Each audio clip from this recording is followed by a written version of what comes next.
دیکھیے بسم اللہ الرحمن الرحیم قال فیضا طہورت وحادت ثم طہورت فإن شاء طلقها وإن شاء امسکها۔ یہ بات اسی کی چل رہی ہے کہ ایک مرد نے اپنی بیوی کو حالت حیض میں طلاق دی تو طلاق واقع ہو جائے گی، یہ طلاق بدعی ہوگی۔ اب اس کی بدعیت کے گناہ کو کم کرنے کے لیے جہاں تک ممکن ہو سکے وہ کرے۔ وہ کیا کر سکتا ہے؟ وہ یہ کہ وہ رجعت کر لے، مطلب حتی الامکان کم کرنے کی کوشش کرے اس گناہ کو۔ تو اس کا طریقہ کیا ہوگا کہ اس طلاق کے اثر کو ختم کرے۔ وہ کیسے ختم ہوگا؟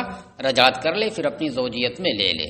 عدت جو یہاں سے شروع تھی ختم ہو گئی وہ اب اسی کو کہہ رہے کہ اب جب اس نے رجعت کر لی، حیض میں طلاق دی اور پھر حکم کے مطابق اس نے رجعت کر لی، اب سنت کے مطابق طلاق دینا چاہتا ہے وہ 3، تو کہہ رہے ہیں فیضا طہورت، پس جب وہ پاک ہو یعنی اس حیض سے خالی ہو، وحادت پھر دوسرا حیض آئے، ثم طہورت پھر طہر آئے، فإن شاء طلقها وإن شاء امسکها، تو اب اگر چاہے سنت کے مطابق طلاق دینا تو اسے ایک طلاق دے دے، اور اگر چاہے تو اسے روکے رکھے۔ یعنی سنت کے مطابق اب کب ہوگا کہ یہ حیض میں طلاق دے کر اس نے رجعت کر لی ہے، تو اب سنت کے مطابق اگر اور طلاق دینا چاہتا تو اس کے فوراً بعد والا جو طہر ہے اس میں نہیں دے سکتا ہے، اس لیے کہ پیچھے آپ کو بتایا گیا تھا نا کہ سنت کے مطابق طلاق یہ ہے کہ ایسے طہر میں طلاق دے کہ نہ اس طہر میں جمع کیا ہو اور نہ اس سے پہلے والے حیض میں کیا ہو۔ تو اب کیا کرے؟ وہ طہر گزر جائے، پھر ایک حیض آئے، پھر دوسرا طہر جب آئے تو اس میں طلاق دے گا، تو اب یہ سنت کے مطابق طلاق ہوگی۔ قال مصنف اب اس پر اپنا تبصرہ کرتے ہیں کہ یہ دیکھیے وہاکذا ذکر فی الاصل، متن کے اندر جو آیا ہے کہ طہر آئے پھر حیض آئے پھر طہر آئے تب سنت کے مطابق دے سکتا ہے، فوراً والے طہر میں نہیں دے سکتا ہے۔ فوراً والے طہر میں دے گا تو وہ طلاق بدعی ہوگی۔ تو کہہ رہے ہیں کہ ایسا ہی امام محمد نے اصل یعنی مبسوط میں ذکر کیا ہے۔ دیکھیے اصل یا مبسوط جسے کہتے ہیں اس کو امام محمد نے کس لیے لکھا ہے؟ امام اعظم کے جو مذہب ہیں اس کو نقل کیا، اس کے اندر امام اعظم کے جو وہ ہیں جو مسائل ہیں ان کو اس میں جن کو کہتے ہیں کہ مذہب نقل کرنے کے لیے وہ امام محمد نے لکھا ہے۔ تو اس لیے مبسوط کے اندر جو کچھ بھی لکھا ہوگا وہ کیا ہوگا؟ وہ امام اعظم کا قول ضرور ہوگا۔ اس کو ذہن میں رکھ لیجیے پہلے، اس کے بعد ہم آگے بتاتے ہیں۔ اصل میں مبسوط میں جو کچھ بھی ہوگا وہ امام اعظم سے ضرور منقول ہوگا، اسی کو نقل کرنے کے لیے انہوں نے لکھا ہے۔ اس کو رکھیے گا پھر آگے دیکھیے۔ تو کہتے ہیں صاحب ہدایہ کہ ایسا ہی امام محمد نے اصل میں یعنی مبسوط میں ذکر کیا ہے۔ وذکر الطحاوی انہ یطلقها فی الطہر الذی یلی الحیضۃ الاولی، اور امام طحاوی نے یہ ذکر کیا ہے کہ وہ اسے اس طہر میں طلاق دے جو طہر پہلے والے حیض سے ملا ہوا ہے۔ جس حیض میں اس نے طلاق دے کر کے رجعت کر لی ہے تو کہتے ہیں کہ امام طحاوی کیا ذکر کرتے ہیں کہ وہ اسی طہر میں سنت کے مطابق طلاق دے گا جو طہر اس کے اس حیض سے متصل ہے جس حیض میں اس نے طلاق دے کر کے رجعت کر لی ہے۔ یہ اتنا انتظار کرنے کی ضرورت نہیں ہے، یہ امام طحاوی ذکر کرتے ہیں۔ اب دو قول ہو گیا نا، اصل میں امام محمد نے یہ ذکر کیا جو متن میں ہے کہ نہیں اس طہر میں نہیں بلکہ ایک حیض فاصل ہو پھر دوسرا طہر آئے تب دے سکتا ہے، اور امام طحاوی کہتے ہیں کہ نہیں اس سے متصل جو طہر ہے اس میں بھی وہ اسی میں دے سکتا ہے وہ سنت کے مطابق۔ اب امام ابو الحسن کرخی ہیں وہ ان دونوں میں تطبیق دے رہے ہیں۔ امام ابو الحسن کرخی نے کہا ما ذکرت طحاوی قول ابی حنیفہ، جو امام طحاوی نے ذکر کیا وہ امام اعظم کا قول ہے۔ ہو سکتا ہے قول اس میں کوئی بعد نہیں ہے، ہو سکتا ہے قول نادر ہو سکتا ہے، غیر ظاہر الروایہ نادر الروایہ ہو سکتا ہے۔ وما ذکر فی الاصل قولہما، اور جسے امام محمد نے اصل میں ذکر کیا ہے مبسوط میں، وہ صاحبین کا قول ہے۔ اس پر اعتراض کیا ہے صاحب فتح القدیر نے کہ ایسا نہیں ہو سکتا کہ اصل کے اندر جو لکھا ہوا ہو وہ امام اعظم کا قول نہ ہو، وہ ضرور امام اعظم کا قول ہوگا۔ اس لیے صاحب ہدایہ کہتے ہیں کہ وہ بھی امام اعظم کا قول ہے۔ کون سا؟ جو اصل میں لکھا ہے، اس کا مطلب اصل میں جو لکھا ہے وہ تینوں حضرات کا قول ہے، وہ تینوں حضرات کا قول۔ اور امام طحاوی جو ذکر کرتے ہیں یہ نادر الروایہ ہے، یہ بھی امام اعظم کا قول ہے، اور اصل میں وہ تینوں کا قول ہے۔ یہ کہہ دینا کہ اصل کے اندر جو لکھا ہوا ہے صاحبین کا قول ہے، امام صاحب کا قول نہیں ہے، یہ غلط ہے، یہ درست نہیں ہے۔ چلیے، تو امام کرخی نے یہ مطلب تطبیق دینے کی کوشش کی ہے، مگر امام علامہ ابن حمام نے اس کو خارج کیا ہے۔ وما ذکر فی الاصل قولہما ووجہ المذکور۔ اب دیکھیے، اصل یہ ہے، دو قول ہو گئے نا، دو قول ہو گئے، اور دونوں قول امام صاحب کا ہے۔ ایک ظاہر الروایہ ہے جو متن میں لکھا ہوا ہے، جو اصل میں ہے، اور دوسرا جسے امام طحاوی نے ذکر کیا ہے وہ نادر الروایہ ہے، وہ اصل میں مذکور نہیں ہے۔ اب دو قول ہو گیا تو اصل دلیل کیا ہونی چاہیے؟ نقلی ہونی چاہیے، عقلی نہیں۔ اصل دلیل کیا ہے؟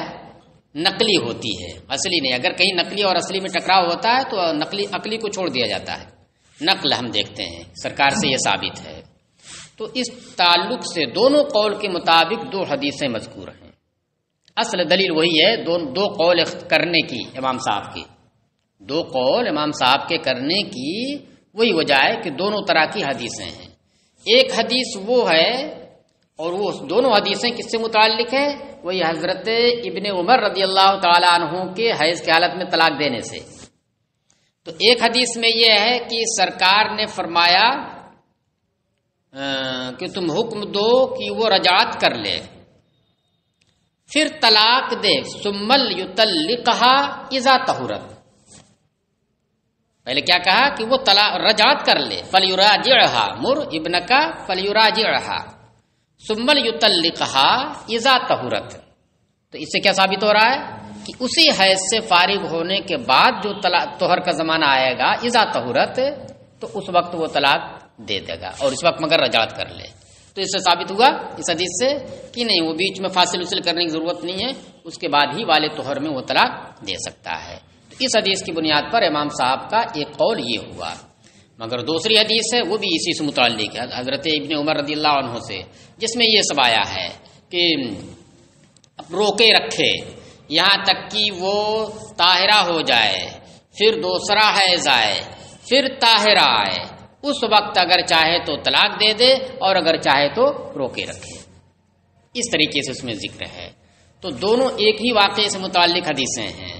تو وہ حدیث جب ملی تو اس کے مطابق امام صاحب نے یہ قول کیا، اور جب یہ حدیث ملی تو اس کے مطابق امام صاحب نے یہ قول کیا، اور یہی ظاہر الروایہ ہے، یہی مفتابع ہے۔ اس میں تفصیل ہے۔ چلیے، تو اس کا ذکر نہیں، دلیل نقلی کا ذکر یہاں پر نہیں کیا ہے، یہ ہم نے اپنی طرف سے آپ کو دوسری کتاب سے ویسے بتایا، حاشی میں ہو سکتا ہو۔ یہاں پر جو ذکر کیا وہ عقلی اعتبار سے وجہ بتائی ہے، اصل تو نقلی ہوتی ہے نا، تو نقلی یہی ہے، تو عقلی طور پر وجہ اس کی بتائیے کہ دیکھیے اس کی عقلی وجہ یہ ہے اور اس کی عقلی وجہ یہ ہے۔ سنیے، ووجہ المذکور فی الاصل ان السنۃ ان یفصل بین کل طلاقین بحیضۃ، اور اصل یعنی مبسوط میں جو مذکور ہے اس کی وجہ یہ ہے، یعنی اس کی دلیل یہ ہے کہ انتظار کرے وہ جو ہے نہیں کہ حیض آئے پھر طہر آئے، پھر حیض آئے پھر طہر آئے، تب تو اس کی وجہ یہ ہے کہ سنت یہ ہے کہ ہر دو طلاقوں کے درمیان ایک کامل حیض سے فصل کرے، بحیضۃ ای بحیضۃ کاملۃ، کامل ضرور لائیے گا نا۔ ہر دو طلاقوں کے درمیان سنت یہ ہے کہ ایک کامل حیض سے فصل کرے، دو طلاقوں کے درمیان ایک مکمل حیض کا فصل ہونا چاہیے، اور یہ کب ہوگا؟ جبکہ طہر میں واقع ہو دونوں طلاقیں طہر میں واقع ہوں گی، ادھر طہر میں ادھر طہر میں، بیچ میں ایک حیض فاصل ہے، تو یہ سنت ہے۔ ہاں کامل حیض کا فصل ہونا چاہیے. والفاصل ہاہنا بعد الحیضۃ، اور یہاں پر جو فاصل بن رہا ہے وہ کامل حیض نہیں بن رہا ہے بلکہ جزو حیض بن رہا ہے، اس لیے کہ حیض میں طلاق دیا ہے.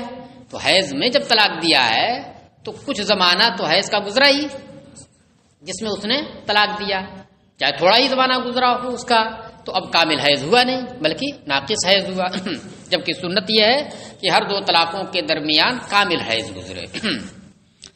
اچھا، فتکملو بالثانیۃ یا فتکملو بالثانیۃ، مجرد پڑھیے یا متعدی پڑھیے. تو وہ حیض پورا ہوگا جو ناقص ہے، بعض الحیض ہے، وہ پورا کیا جائے گا یا پورا ہوگا دوسرے والے حیض سے. اس لیے کبھی یہ ناقص ہو گیا تو اب کامل کیسے ہوگا؟ دوسرے والے حیض کو ملا کر کے اس کو پورا کر دیجئے. تو اب ہونا کیا چاہیے؟ اب ہونا یہ چاہیے کہ اس میں مثال کے طور پر ایک دن اگر یہ ناقص ہے تو پھر ایک طہر آئے، پھر دوسرا حیض آئے تو اس میں ایک دن نکال کے اس کے بعد طلاق دینے کی اجازت ہونی چاہیے. کہہ رہے نہیں، اس میں تجزی نہیں ہوگی، تجزی طہر میں حیض میں تجزی نہیں ہوگی، یعنی ایسا نہیں ہے کہ شریعت جو ہے اس کے بعض حصے کا حکم الگ سے رکھتی ہو، پورے حیض کا ایک حکم رکھتی ہو.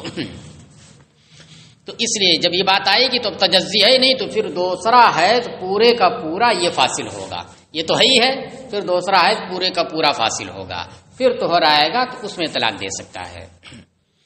کہ ولا تتجزا، اور یہ حیض یعنی دوسرا والا حیض یہ ٹکڑے ٹکڑے نہیں ہوگا، متجزی نہیں ہوگا کہ اس کے بعد حصے کو لے لیجئے جتنے حصے کی کمی اس میں تھی، ایک دن کی مثلا کمی تھی تو ایک دن اس میں لے لیجئے، اس کے بعد طلاق دینے کی اجازت دے دیجئے، ایسا نہیں ہوگا.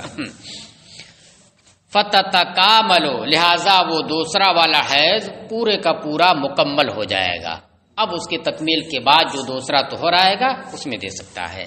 وَإِذَا تَكَامَلَتِ الْحَيْضَةُ الثَّانِيَةُ، اور جب دوسرا حیض کامل ہو گیا، فَالطُّهْرُ الَّذِي يَلِيهِ زَمَانُ السُّنَّةِ، لہذا اب اس سے جو متصل طہر آئے گا، یعنی اس دوسرے حیض سے متصل آگے جو طہر آئے گا وہ جو ہے سنت کا زمانہ ہوگا، طلاق سنت کا زمانہ وہ بنے گا، پہلا والا طہر نہیں. فَأَمْكَنَ تَطْلِيقُهَا عَلَى وَجْهِ السُّنَّةِ، اس لیے اب سنت کے طور پر اس کو طلاق دینا ممکن ہوگا. پہلے والے طہر میں سنت کے مطابق طلاق دینا ممکن نہیں ہے. کیوں ممکن نہیں ہے؟ اس لیے کہ کامل حیض فاصل نہیں ہو رہا ہے، کامل حیض فاصل نہیں ہو رہا.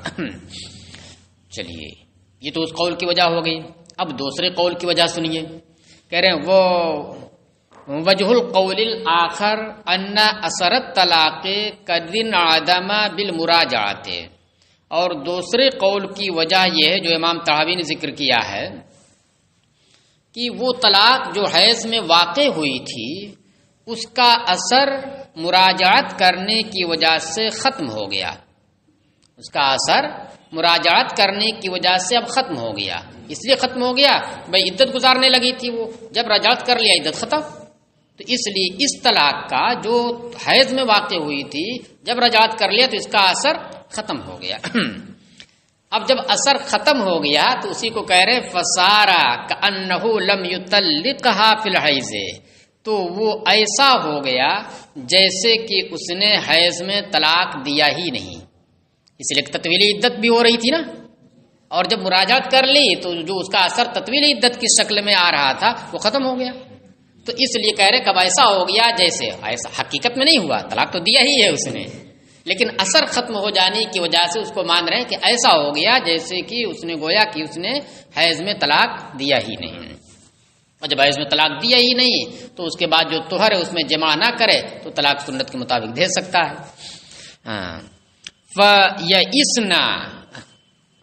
فَيُسَنُّ تَطْلِيقُهَا فِي الطُّهْرِ الَّذِي يَلِيهِ، لہذا اس کو اس طہر میں طلاق دینا سنت ہوگا، مسنون ہوگا جو طہر اس حیض سے ملا ہوا ہے. دیکھیے اب اس مسئلے کی بنیاد پر جو یہ قول آیا ہے، اس قول کی بنیاد پر جب آپ نے یہ مان لیا کہ اگر اس نے رجعت کر لی تو گویا اس نے طلاق دیا ہی نہیں، گویا اس نے طلاق دیا ہی نہیں، اثر اس کا ختم ہو گیا تو سنت کے مطابق بن جائے گا. تو اس پر یہ تفریح ہوتی ہے کہ مثلا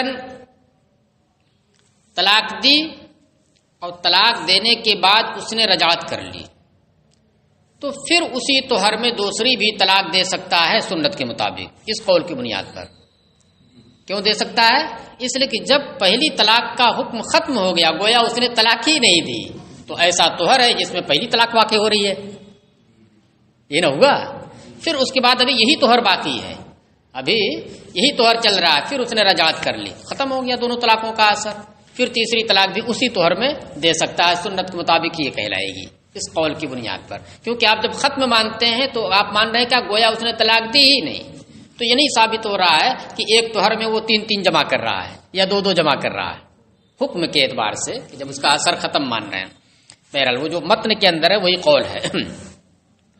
ومن قال لامرأته وهي من ذوات الحیض وقد دخل بها انت طالق ثلاثا للسنت، اور اگر کسی نے اپنی بیوی کو جو کہ حیض والی ہے اور اس نے اس سے دخول بھی کیا ہے، یہ کہا کہ انت طالق ثلاثا للسنت، ترجمہ ہم نہیں کریں گے، انت طالق ثلاثا للسنت، اس میں 2 احتمال ہے۔ ظاہر یہ ہے کہ تمہیں 3 طلاق ہے سنت کے اوقات میں، اس کا ظاہر معنی کیا ہے؟ تمہیں 3 طلاق ہے، مگر یہ 3 طلاق کون سی ہے؟ سنت کے اوقات میں، یعنی لسنت میں لام یہ توقید کے لیے، لأوقات السنت، سنت کے جو اوقات ہیں۔ تو اب اس کے مطابق کیا ہوگا؟ اس کے مطابق یہ ہوگا کہ ایک طہر جس میں جمع نہیں کیا، ایک طلاق واقع ہو جائے گی اسی جملے سے، اب کچھ کرنا نہیں ہے۔ پھر حیض آئے گا، دوسرا طہر آئے گا تو دوسرے طہر میں دوسری طلاق ہو جائے گی، کیونکہ پہلی کہہ چکا نا 3 طلاق مگر سنت کے اوقات میں، تو سنت کے اوقات ہی ہے، یہ ہر 2 طہر کے بیچ میں وہ حیض کا فاصل آئے اور طہر میں طلاق واقع ہوگی۔ تو ظاہر اور متبادر یہی ہے، انت طالق ثلاثا للسنت کا مطلب کیا ہے کہ تجھے 3 طلاقیں ہیں سنت کے اوقات میں۔ اب اس میں جو لام ہے، لام توقید کے لیے ہوا، ظاہر یہی ہے، لیکن اس لام کو اجلیہ بھی مان سکتے ہیں، لام کو اجلیہ بھی مان سکتے ہیں، اس کا بھی احتمال ہے۔ اس میں تبادر تو اس کی جانب ہے، کس کی جانب؟ کہ لام توقید کے لیے ہو، لیکن احتمال اس بات کا بھی ہے کہ لام کو اجلیہ مانا جائے، مطلب یہ ہوگا تجھے 3 طلاقیں ہیں، جو 3 طلاقیں سنت سے جن کا واقع ہونا ثابت ہے، یعنی وہ 3 طلاقوں کا وقوع سنت کی وجہ سے، یعنی حدیث کی وجہ سے ہے، وہ سنت سے یا اہل سنت کے نزدیک ہے وہ، تو اس بانے کا بھی احتمال ہے۔ اس مسئلے کو آپ نے پڑھا ہوگا اس میں بھی، شرح وقایہ میں بھی۔ چلیے بہرحال جو تبادر ہے اس کے اعتبار سے دیکھیے، اور جو تبادر نہیں وہ دونوں آئے گا۔ تو اب کہہ رہے کہ ولا نیتا، یہ جملہ اس نے استعمال کیا، یہ عربی کا جملہ ہے، اردو میں جب بولے گا تو کچھ نہ کچھ صاف صاف بول دے گا نا، سنت کے اوقات میں، یا تمہیں 3 طلاقیں ہیں وہ جو سنت سے جن کا واقع ہونا ثابت ہے، لیکن یہاں پر کیا یہ لفظ استعمال کر رہا ہے جس میں دونوں کا احتمال ہے۔ پھر ولا نیت لہو، اور اس کی کوئی نیت نہیں ہے، الگ سے کوئی نیت نہیں ہے، تو جب الگ سے کوئی نیت نہیں تو اعتبار کس کا ہوگا؟ لفظ کا جس معنی کی جانب تبادر ہو رہا ہے، اس لفظ سے جو معنی ذہن میں اولاً آ رہا ہے وہی معنی کا اعتبار کیا جائے گا، اور جو کھوجنے سے آئے گا اس کا اعتبار نہیں ہوگا۔ وہ کب ہوگا اس کا اعتبار؟ جب اس کی الگ سے اسپیشل نیت کرے وہ۔ پھر ولا نیت لہو فہی طالق عند کل طہر تطلیقۃ، اور اس کی کوئی نیت الگ سے نہ ہو، بس اسی لفظ کا جو ظاہری معنی اس کے مطابق ہو تو وہ ہر طہر کے وقت 1 طلاق والی ہوگی، ہر طہر کے وقت 1 طلاق والی ہوگی، 3 طہر کے وقت 3 طلاق والی ہو جائے گی سنت کے مطابق، کیونکہ سراسن کی صراحت کر چکا ہے، اس لیے 3 واقع ہی ہوگی۔ کہہ رہے لأن اللام فیہ، نیت کچھ بھی نہیں کیا تب بھی آپ کہہ رہے ہو کہ 3 طلاق واقع ہوگی اور ہر طہر کے وقت 1 طلاق واقع ہوگی۔ کہہ رہے کہ لأن اللام للوقت، اس لیے کہ لام یہ وقت کے لیے ہے، تو گویا اس نے کیا کہا؟ انت طالق ثلاثا لأوقات السنت، سنت کے اوقات میں، ووقت السنت طہر لا جمع فیہ، اور سنت کا وقت وہ طہر ہے جس میں جمع کا وقوع نہ ہوا ہو۔ اب دیکھیے وَإِن نَوَى أَن تَقَعَ الثَّلَاثُ السَّاعَةَ أَوْ عِندَ رَأْسِ كُلِّ شَهْرٍ وَاحِدَةٌ اور اگر اس نے یہ نیت لفظ ہی استعمال کیا اور یہ نیت کر لی اس نے کہ 3 طلاقیں ابھی واقع ہو جائیں، یعنی فوراً چاہے جس حالت میں ہو،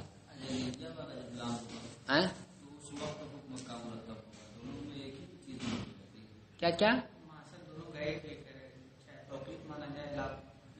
نہیں ابھی دیکھو توقیت یہ ہو گئے نا، تمہیں 3 طلاقیں ہیں سنت کے اوقات میں،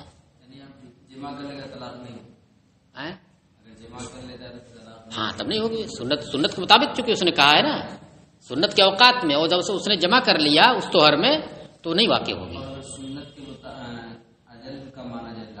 اجل کا مطلب یہ ہوا کہ تمہیں 3 طلاقیں ہیں، وہ 3 طلاقیں جن کا واقع ہونا سنت سے ثابت ہے، یعنی حدیث سے ثابت ہے، حدیث کی وجہ سے ہے، قرآن سے نہیں ہے، حدیث کی وجہ سے یا اہل سنت کی وجہ سے ہے، شیعوں کی وجہ سے نہیں۔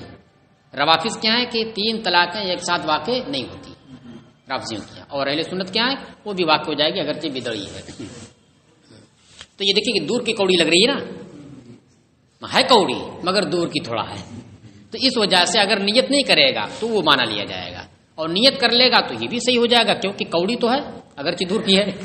چلیے پھر وَإِن نَوَىٰ أَن تَقَعَ الثَّلَاثُ السَّاعَةَ، اور اگر اس نے یہ نیت کر لی کہ 3 طلاقیں ابھی واقع ہو جائیں یعنی ایک ساتھ، او عند رأس کل شہر واحدۃ، یا ہر مہینے کے شروع میں ایک طلاق واقع ہو، اس طریقے سے 3 مختلف ہو جائے، فہو علی ما نوا، تو یہ اس کی نیت کے مطابق ہو جائے گا، یعنی عمل کیا جائے گا۔ یہ نیت کر لی ہر مہینے، تو ہر مہینے کے شروع میں ایک طلاق واقع ہو گئی، چاہے اس مہینے کے شروع میں حائضہ ہو یا جیسی بھی حالت میں ہو، نیت اس کی صحیح ہے۔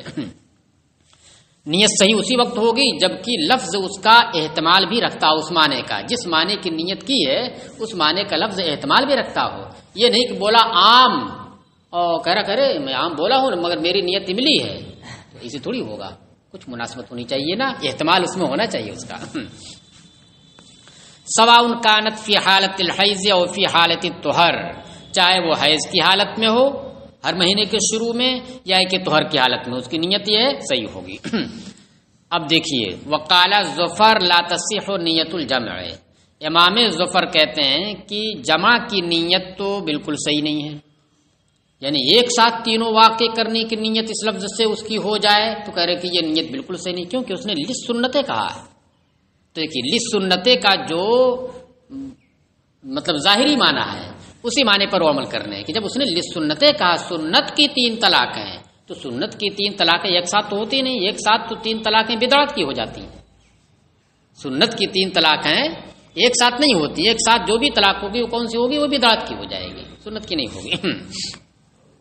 چلیے تو اس لیے امام ظفر کہتے ہیں کہ جمع کی نیت تو اس کی بالکل صحیح نہیں ہے، کیوں نہیں صحیح، کہنے لینو بدعت وہی ضد السنت ہے، کیونکہ یہ 3 جمع کرنا ایک ساتھ بدعت ہے اور یہ سنت کی ضد ہے، اس نے سنت استعمال کیا ہے، تو کس اعتبار سے کہہ رہے وہی ظاہری معنی کے اعتبار سے لسنت ہے جس کی جانب ذہن سبقت کر رہا ہے۔ اچھا ولنا انہ محتمل لفظہ، اور ہماری دلیل یہ ہے کہ یہ معنی بھی اس کے لفظ کا محتمل ہے، یعنی اس کا لفظ اس معنی کا بھی احتمال رکھتا ہے کہ ایک ساتھ 3 بھی واقع کر دے، تو اب کیسے احتمال رکھتا ہے لسنت جب اس نے کہہ دیا ہے، تو کہہ رہے وہی کہ لام اجلیہ ہوگا، اور معنی یہ ہوگا سنت سے مراد کیا ہے، حدیث، سنت حدیث کے لیے آتا ہے نا کتاب و سنت، یعنی مطلب یہ ہوگا کہ تجھے 3 طلاقیں ایک ساتھ ہیں، وہ ایک ساتھ جن کا ایک ساتھ واقع ہونا حدیث سے ثابت ہے، حدیث کی وجہ سے ہے ثابت ہوا۔ کہہ رہے لینو سنی وقوعا، وہی رہی بات کہ سنی کیسے بن جائے گی بھائی، لفظ کیسے احتمال رکھ رہا، کرے اس اعتبار سے لینو سنی وقوعا من حیث ان وقوعه بالسنت لا ایقاعا، کہہ رہے کہ اس لیے کہ یہ سنی ہوگی واقع ہونے کے اعتبار سے، واقع کرنے کے اعتبار سے نہیں، واقع کرنے کے اعتبار سے سنی تو ایک ساتھ جمع ہو ہی نہیں سکتی، کہہ رہے کہ یہ سنی ہے، واقع کر سنت والی ہے واقع ہونے کے اعتبار سے اس حیثیت سے کہ اس کا وقوع سنت یعنی حدیث سے ثابت ہے، لا ایقاع، نہ کہ واقع کرنے کے اعتبار سے۔ فلم یتناول ہو مطلق و کلام ہی، لہذا اس کے کلام کا مطلق، اس کا مطلق کلام یہ اس کو شامل نہیں ہوگا، وَيَنْتَظِمُهُ عِنْدَ نِيَّتِهِ، مطلب یہ کیا ہوا، اس کا مطلق کلام جس میں نیت نہ ہو، مطلق اس نے کہہ دیا، اب جو ہے کوئی نیت نہ کی ہو تو پھر وہ لفظ اس معنی کو شامل نہیں ہوگا، جس کی جانب تبادر ہو رہا وہ اسی معنی پر عمل ہوگا۔ ہاں جب نیت، اس کا مطلب کیا ہوا کہ یہ جو دوسرا معنی ہے یہ معنی مرجوح ہے اور پہلا والا معنی راجح ہے۔ بات سمجھ آ رہی ہے نا، لام توقید کے لیے ہو پھر جو معنی پیدا ہو رہا وہ معنی اس لفظ کا راجح ہے، اور دوسرا معنی جو لے رہے ہیں تینوں ایک ساتھ بھی واقع کر سکتا ہے، اس معنی کر کے کہ لسنت میں لام اجلیہ ہے، یعنی یہ تین طلاقیں ایک ساتھ واقع ہونا سنت سے ثابت ہے، حدیث سے ثابت ہے یا اہل سنت کے نزدیک ہیں، یہ معنی تو ہے مگر مرجوح ہے۔ جب یہ معنی مرجوح ہے تو مطلق بولنا یہ اس کو شامل نہیں ہوگا، مطلق جب بولیں گے تو مطلق کے لفظ کس کو شامل ہوگا، اس پہلے والے معنی کو راجح ہے۔ ہاں اب یہ راجح کب ہوگا، جب اس کے ساتھ نیت بھی جڑ جائے، اصل کے اعتبار سے مرجوح ہے تو اب راجح کیسے بن سکتا ہے، جب اس میں آپ نیت بھی جوڑ دیں، ہاں میری یہی معنی مراد ہے۔ وہی کہہ رہے ہیں فلم یتناول ہو مطلق و کلام، لہذا یہ معنی تو ہے اور اس کے مطلق کلام اس کا اس معنی کو شامل نہیں ہوگا، یعنی اطلاق کے وقت، مطلق کلام اطلاق کے وقت کوئی نیت نہ ہو بس بول دیا اسے، اس معنی کو شامل نہیں ہوگا۔ وَيَنْتَظِمُهُ عِنْدَ نِيَّتِهِ، ہاں اس کی نیت اگر کر لے وہ تو اس کی نیت کے وقت اس معنی کو اس کا لفظ شامل ہو جائے گا اور مراد لینا اس کا صحیح ہو جائے گا۔